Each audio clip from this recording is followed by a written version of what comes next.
Hello everyone, welcome back to Pharmais, जहां हम pharmacy के कॉम्प्लेक्स टॉपिक को आसान और इंटरेस्टिंग तरीके से समझते हैं। तो वीडियो शुरू करने से पहले तुमसे एक रिक्वेस्ट है कि साथ में एक नोटबुक और पेन लेकर ज़रूर बैठना, जिससे तुम्हें टॉपिक अच्छे से क्लियर हो और लॉन्ग टर्म तक तुम्हें याद रहे। तो आज हम शुरू करने जा रहे हैं फार्मास्यूटिकल जूरिस्प्रूडेंस का यूनिट 3, फार्मेसी एक्ट 1948। तो सबसे पहले हम इसका इंट्रोडक्शन समझ लेते हैं। तो ये एक्ट इंडिया में फार्मेसी प्रोफेशन को रेगुलेट करने के लिए फार्मेसी एक्ट 1948 में पास किया गया था।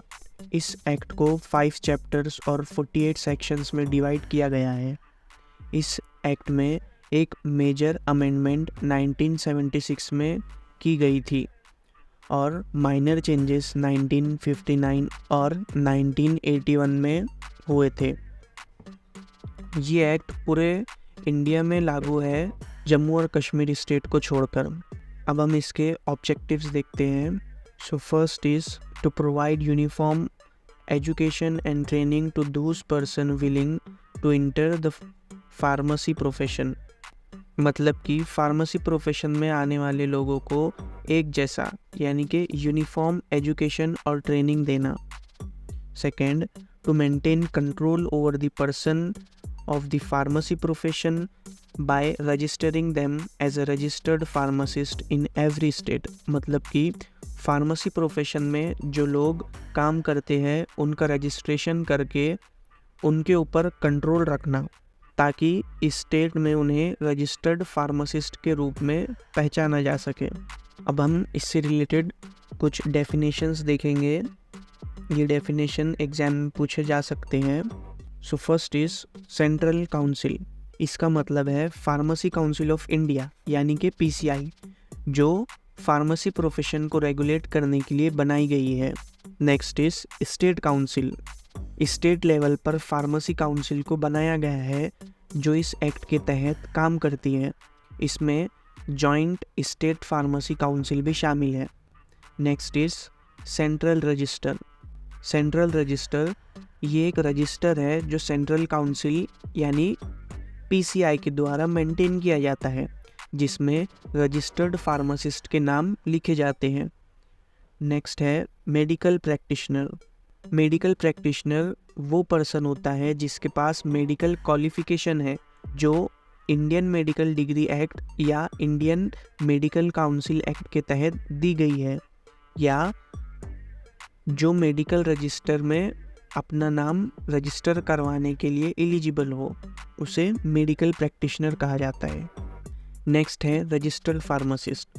रजिस्टर्ड फार्मासिस्ट किसे कहते हैं?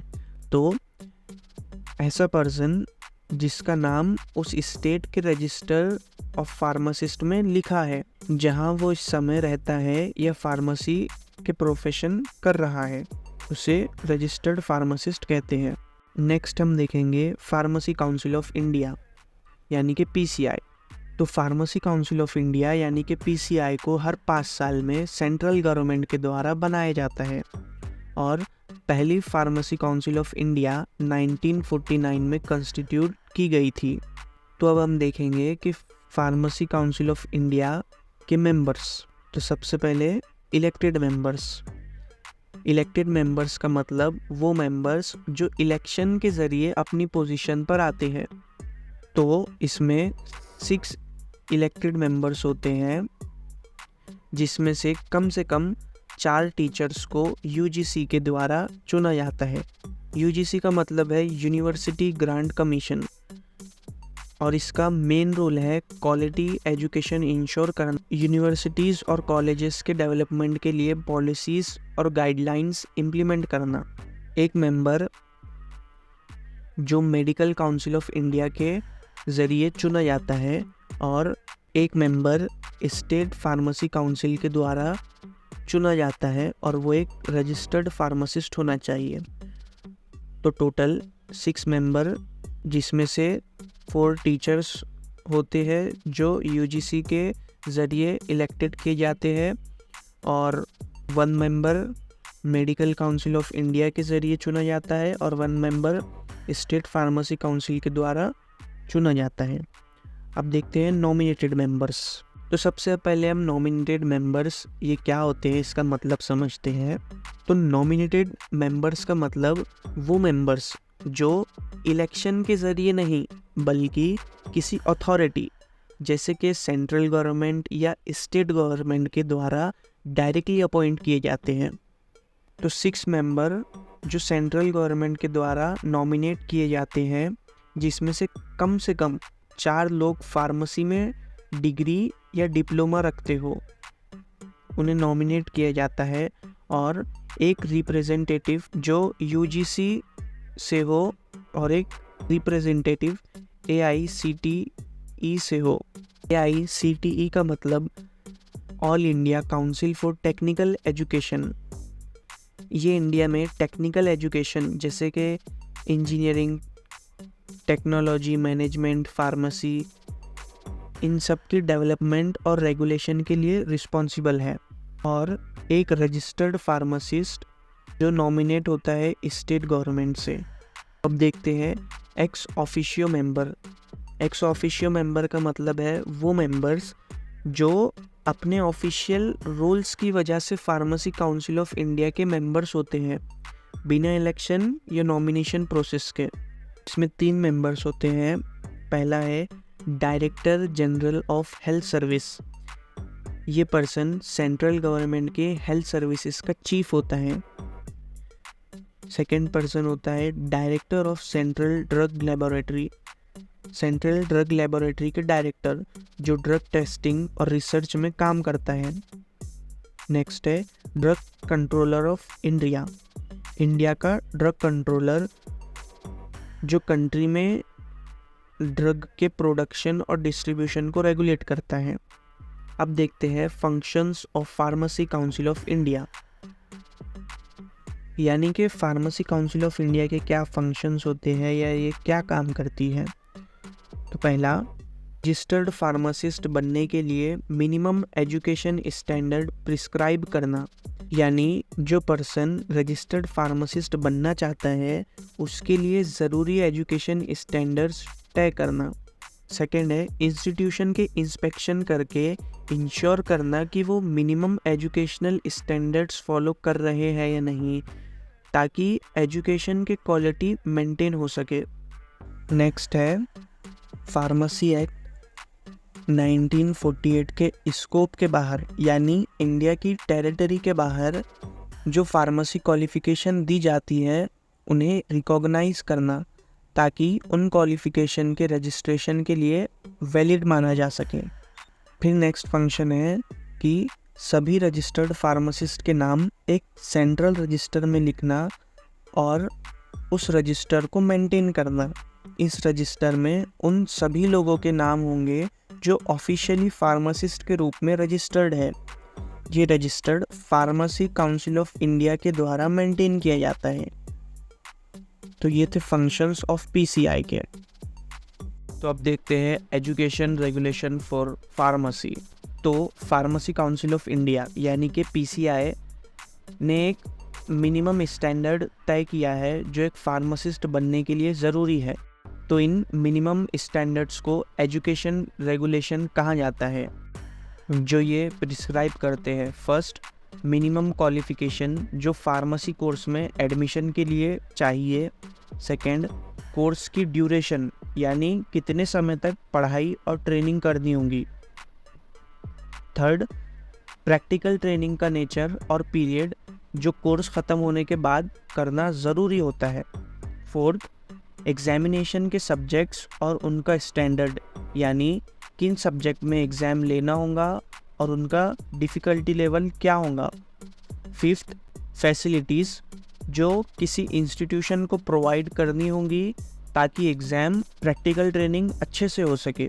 सिक्स्थ, कंडीशंस जो वो अथॉरिटीज़ पूरी करेंगी जो अप्रूव्ड एग्जामिनेशन कंडक्ट कर रही है। अब हम देखेंगे कि एजुकेशन रेगुलेशन के क्या मेन फीचर्स होते हैं। तो according to education regulation rule 91, diploma in pharmacy part 2 का एग्ज़ाम देने के बाद कैंडिडेट को प्रैक्टिकल ट्रेनिंग करनी होती है जो इनमें से किसी एक या उससे ज़्यादा इंस्टीट्यूशन में हो सकती है। First, government hospitals dispensaries.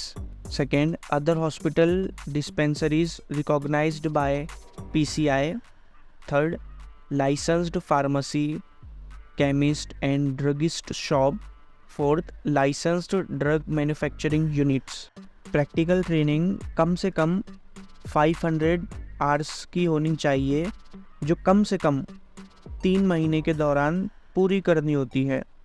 इसमें से कम 250 आवर्स का समय ड्रग के एक्चुअल डिस्पेंसिंग करने में लगना चाहिए.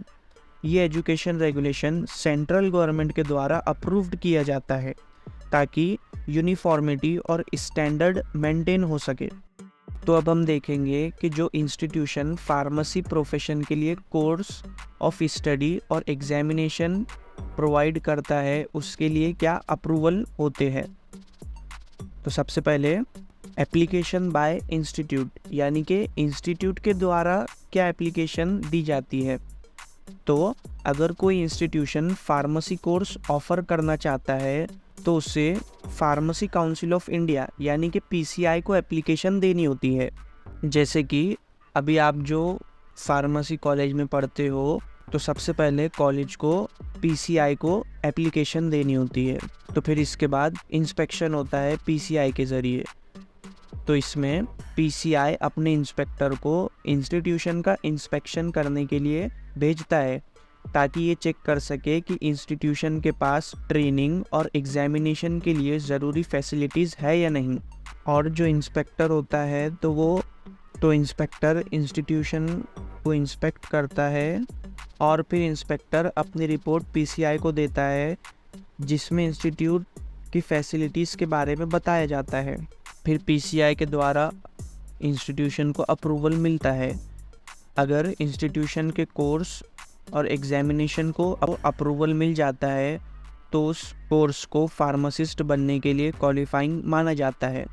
डिक्लेरेशन, इंस्टीट्यूट को जब PCI अप्रूव कर देती है तो उस अप्रूवल को गैजेट में पब्लिश किया जाता है जिससे पब्लिक को उसकी जानकारी मिले. गैजेट का मतलब होता है एक ऑफिशियल पब्लिकेशन या न्यूज़पेपर जिसमें सरकारी नोटिफिकेशन और इम्पोर्टेंट न्यूज़ पब्लिक की जाती है. विड्रॉल ऑफ अप्रूवल, यानी कि अगर कोई अप्रूव्ड कोर्स या एग्जामिनेशन एजुकेशन रेगुलेशन के साथ कंपैटिबल नहीं रहते तो PCI इंस्टीट्यूशन को नोटिस देती है और अपना अप्रूवल विड्रॉ कर सकती है. और इंस्टीट्यूशन को 3 महीने के अंदर अपना साइट प्रेजेंट करने का मौका दिया जाता है जो स्टेट गवर्नमेंट के थ्रू PCI को भेजना होता है. उसके बाद PCI फैसला करती है कि अप्रूवल को कंटिन्यू किया जाए या विड्रॉ कर लिया जाए. अब देखते हैं कि approval of qualification granted outside India, यानी कि अगर किसी इंडियन सिटीज़न ने इंडिया के बाहर फार्मेसी क्वालिफिकेशन हासिल की है तो उस क्वालिफिकेशन को PCI से अप्रूवल मिलता है ताकि वो इंडिया में फार्मासिस्ट के रूप में रजिस्टर्ड हो सके. ये रूल उन इंडियन सिटीज़न पर लागू होता है जो किसी दूसरे देश से क्वालिफिकेशन लेकर आए हैं, लेकिन उन्हें तभी इंडिया में रजिस्टर किया जाएगा जब उस देश के सिटीज़न इंडिया में प्रैक्टिस करने के लिए कानूनी तौर पर अलाउड हो. अब देखते हैं रजिस्ट्रेशन ऑफ फार्मासिस्ट. इसमें PCI को एक central register of pharmacist maintain करना होता है जिसमें सभी रजिस्टर्ड फार्मासिस्ट के नाम होते हैं जो अलग अलग स्टेट काउंसिल के रजिस्टर में लिस्टेड है. स्टेट फार्मेसी काउंसिल को अपने रजिस्टर्ड की 5 कॉपीज PCI को हर साल 1 अप्रैल के बाद भेजनी होती है. जब PCI को किसी स्टेट के फार्मासिस्ट के रजिस्ट्रेशन डिटेल्स मिल जाती है तो रजिस्ट्रार ऑफ PCI उनका नाम सेंट्रल रजिस्टर में डाल देते हैं. सेंट्रल रजिस्टर को समय समय पर गैजेट में पब्लिश किया जाता है ताकि पब्लिक को फार्मासिस्ट के नामों की जानकारी मिले.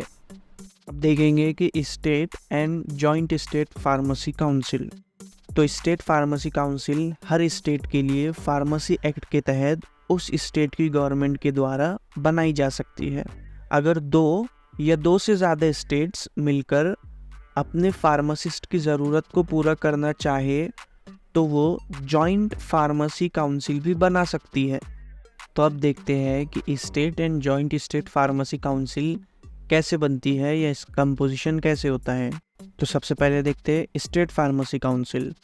इसमें इलेक्टेड मेंबर्स होते हैं, नॉमिनेटेड मेंबर्स होते हैं और एक्स ऑफिशियो मेंबर्स होते हैं।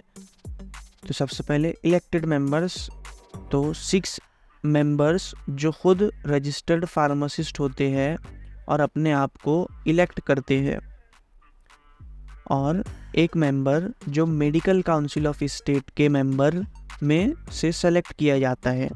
नॉमिनेटेड मेंबर्स, 5 मेंबर्स को स्टेट गवर्नमेंट नॉमिनेट करती है, जिसमें से कम 3 लोगों के पास फार्मेसी या फार्मास्यूटिकल केमिस्ट्री में डिग्री या डिप्लोमा होना चाहिए, या फिर वो रजिस्टर्ड फार्मासिस्ट होने चाहिए।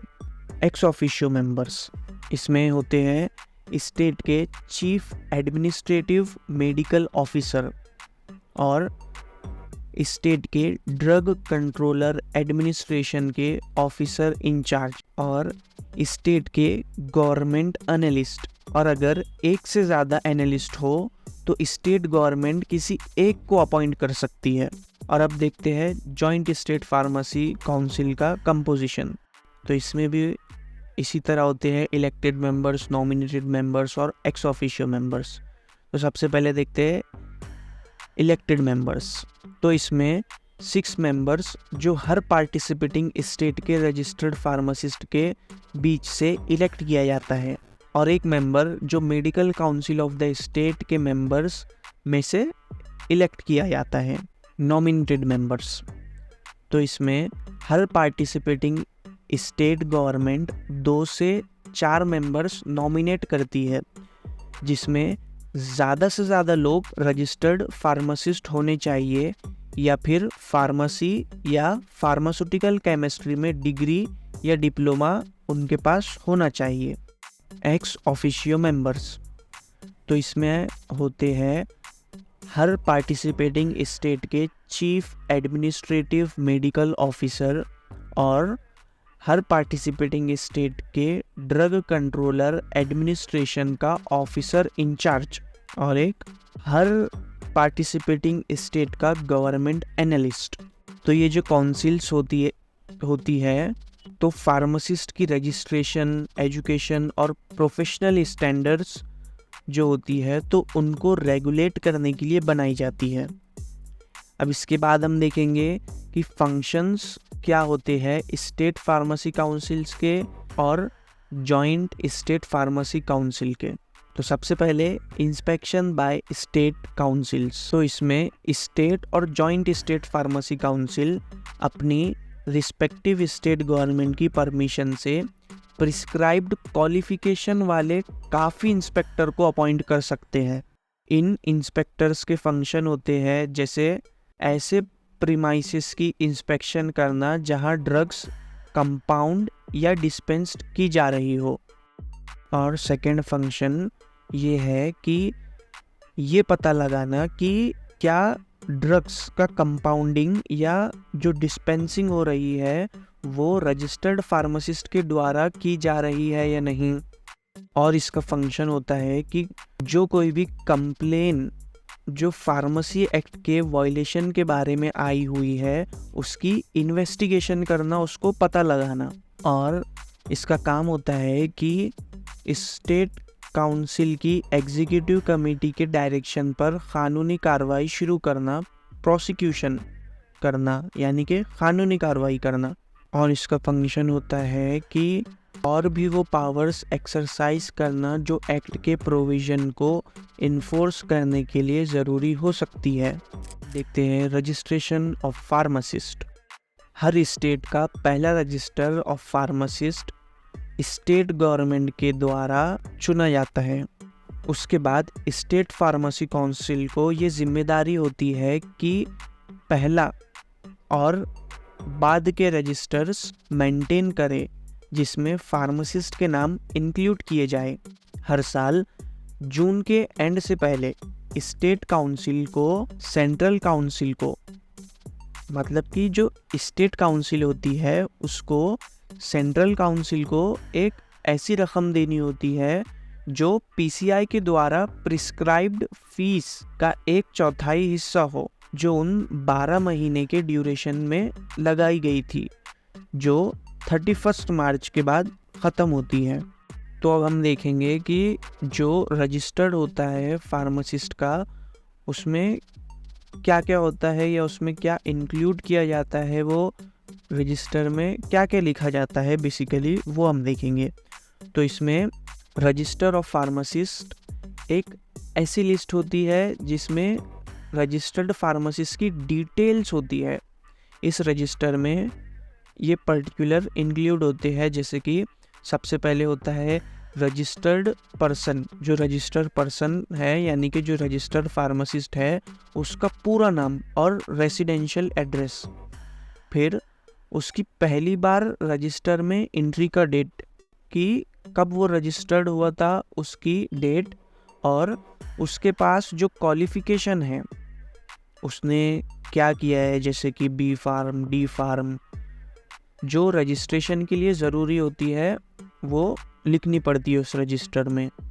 फिर उसका प्रोफेशनल एड्रेस, और अगर वो एम्प्लॉयड है तो उसका एम्प्लॉयर्स के डिटेल और कुछ एडिशनल पर्टिकुलर जो प्रिस्क्राइब्ड किए गए हो। तो ये सारी चीज़ें उस रजिस्टर में होती है। अब हम देखेंगे फर्स्ट रजिस्टर।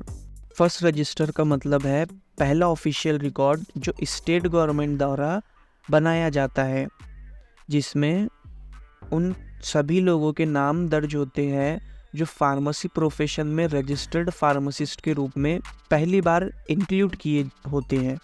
तो इसमें स्टेट गवर्नमेंट एक रजिस्ट्रेशन ट्रिब्यूनल बनाती है जिसमें 3 लोग और एक रजिस्ट्रार होता है जो सेक्रेटरी के रूप में भी काम करता है। फर्स्ट रजिस्टर को स्टेट गवर्नमेंट द्वारा पब्लिश किया जाता है। ये फर्स्ट रजिस्टर हर स्टेट में फार्मासिस्ट के नाम और उनके डिटेल्स को ऑफिशियली रिकॉर्ड करने के लिए होता है, ताकि फार्मेसी प्रोफेशन को रेगुलेट किया जा सके।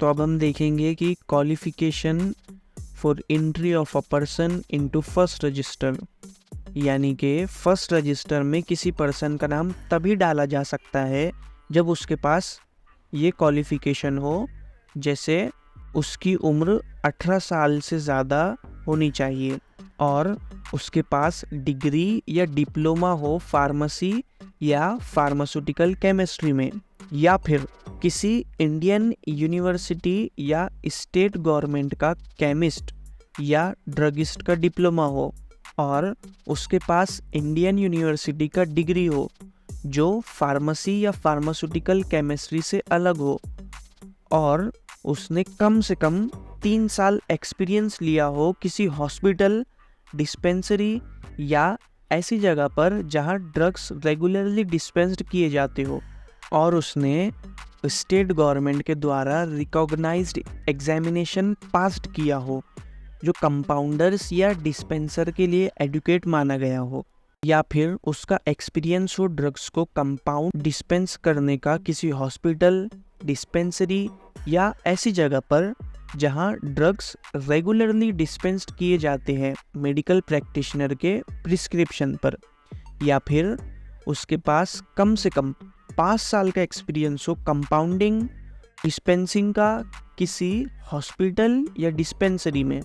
तो ये जो क्वालिफिकेशन होती है तो ये इंश्योर करती है कि फर्स्ट रजिस्टर में सिर्फ वो लोग आए जिनके पास फार्मेसी प्रोफेशन में काफ़ी नॉलेज और एक्सपीरियंस हो, ताकि जो पब्लिक हेल्थ होती है और जो पब्लिक की सेफ्टी होती है उसको मेंटेन किया जा सके। तो चलिए अब देखते हैं सबसीक्वेंट रजिस्टर। तो सबसे पहले हम सबसीक्वेंट रजिस्टर का मतलब समझते हैं। तो इसका मतलब होता है कि एक रिकॉर्ड या लिस्ट जो किसी पहले वाले के बाद आती है, यानी कि पहले फर्स्ट रजिस्टर होगा फिर उसके बाद सबसीक्वेंट रजिस्टर होगा। फर्स्ट रजिस्टर एक काम के लिए होता है और बाद में होने वाले एक्शंस के लिए सबसीक्वेंट रजिस्टर बनता है। तो इसे समझने के लिए सपोज करो कि तुमने किसी कॉलेज में एडमिशन लिया, पहले तुम्हारा नाम एडमिशन रजिस्टर में लिखा गया। अब जब नेक्स्ट ईयर तुम अगले साल में प्रमोट हो जाओगे तो तुम्हारा नाम सबसीक्वेंट रजिस्टर में आएगा, क्योंकि ये अगले साल का रिकॉर्ड होगा।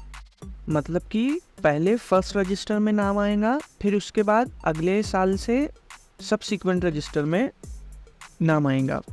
तो फर्स्ट रजिस्टर के बाद, और जब तक एजुकेशन रेगुलेशन स्टेट में लागू नहीं होती, तो जो लोग अपना नाम सबसीक्वेंट रजिस्टर में डलवाना चाहते हैं उन्हें कुछ कंडीशंस पूरी करनी होती है जो सेंट्रल गवर्नमेंट द्वारा अप्रूव्ड होती है। वो ये है कि उनकी उम्र कम से कम 18 साल होनी चाहिए और उसने प्रिस्क्राइब्ड फ़ी पे की होनी चाहिए, और वो स्टेट का रेजिडेंट हो या स्टेट में अपना फार्मेसी का बिजनेस या प्रोफेशन चला रहा हो, और उसने कुछ ज़रूरी रिक्वायरमेंट पूरी की होनी चाहिए, जैसे कि रजिस्ट्रेशन के लिए प्रिस्क्राइब्ड रिक्वायरमेंट्स उसने पूरी करनी चाहिए, और वो किसी दूसरी स्टेट में रजिस्टर्ड फार्मासिस्ट हो, और उसके पास रजिस्ट्रेशन के लिए ज़रूरी क्वालिफ़िकेशन हो, और कम से कम मैट्रिकुलेट यानी कि वो 10th पास हो, तो उसका नाम सबसीक्वेंट रजिस्टर में डलवाने के लिए वो एलिजिबल हो जाएगा। तो अब देखते हैं special provisions for registration of certain person. मतलब कि कुछ स्पेसिफिक लोगों को रजिस्ट्रेशन के लिए कुछ खास सुविधा देना जो नॉर्मल प्रोसेस से अलग हो सकती है। तो सेक्शन 32 के नियम के बावजूद स्टेट काउंसिल कुछ खास लोगों के नाम रजिस्टर में डालने की परमिशन दे सकती है। तो कौन होते हैं वो लोग, वो देखते हैं।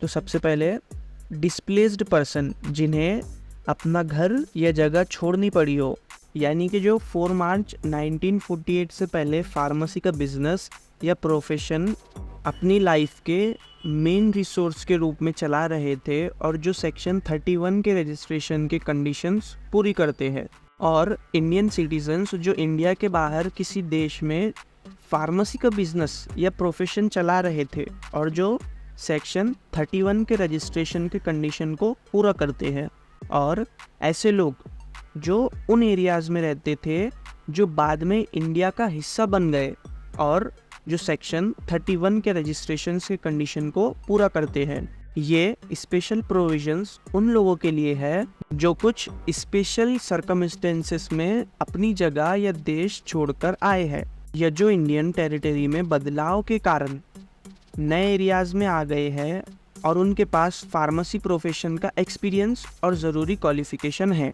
तो अब देखते हैं removal of names from the register.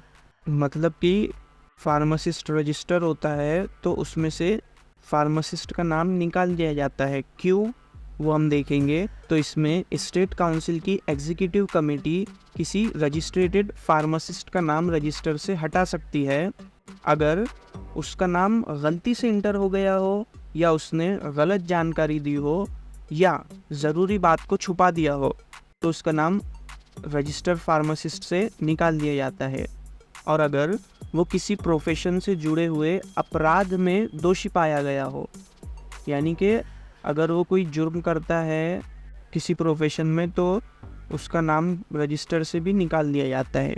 और अगर उसके नीचे काम करने वाला कोई व्यक्ति फार्मेसी के बिजनेस में कोई अपराध करे या कोई जुर्म करे या कोई बदनाम हरकत करे जो ऐसा हो कि अगर वो फार्मासिस्ट खुद का होता तो उसका नाम भी रजिस्टर से हटा दिया जाता।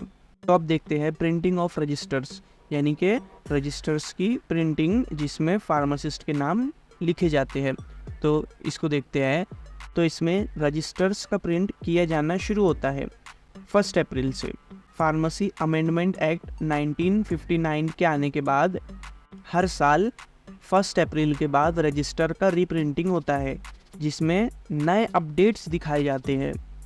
ये रजिस्टर्स और उनके सप्लीमेंट्स प्रूफ होते हैं कि जिन लोगों के नाम उसमें है वो रजिस्टर्ड फार्मासिस्ट है। तो चलिए अब देखते हैं हमारा last point, offences and penalties. First है falsely claiming to be registered pharmacist. अगर कोई ऐसा करता है तो इस पे फर्स्ट कन्विक्शन 500 का लगता है, और अगर ये दूसरी बार भी यही करता है तो इस पे 1000 रुपीज़ और 6 मंथ की जेल हो सकती है। सेकेंड है डिस्पेंसिंग बाय अनरजिस्टर्ड पर्सन। अगर ये पहली बार होता है तो इस पर 1000 रुपीज़ और 6 मंथ की जेल हो सकती है। थर्ड है failing to surrender certificate of registration. अगर ये होता है तो 50 रुपीज़ उसको फ़ाइन लगती है, पेनल्टी लगती है। और लास्ट है for obstructing state pharmacy council inspector. इस पे 1000 रुपीज़ की पेनल्टी लगती है और 6 मंथ की जेल हो सकती है। तो बस ये था हमारा फार्मास्यूटिकल जूरिस्प्रूडेंस का यूनिट 3 का पहला पार्ट, फार्मेसी एक्ट 1948। और अगर तुम्हें कोई पॉइंट नहीं समझा हो तो 1 से 2 बार वीडियो को फिर से देख लेना अच्छे से समझने के लिए। और वीडियो को लाइक ज़रूर कर देना ताकि मुझे मोटिवेशन मिलती रहे और मैं और भी ऐसे ही अच्छे से अच्छे लेक्चर बना सकूं। और अगर तुम्हें कोई डाउट है तो तुम कमेंट सेक्शन में पूछ सकते हो। और वीडियो कैसी लगी वो भी बताना और अपने फ्रेंड के साथ इसे शेयर कर देना ताकि वो भी उसका बेनिफिट ले सके। और तुमने अब तक चैनल को सब्सक्राइब नहीं किया है तो सब्सक्राइब ज़रूर कर देना ताकि जब भी मैं न्यू वीडियो अपलोड करूँ तुम्हें उसकी नोटिफिकेशन मिल जाए। And finally thanks for watching guys.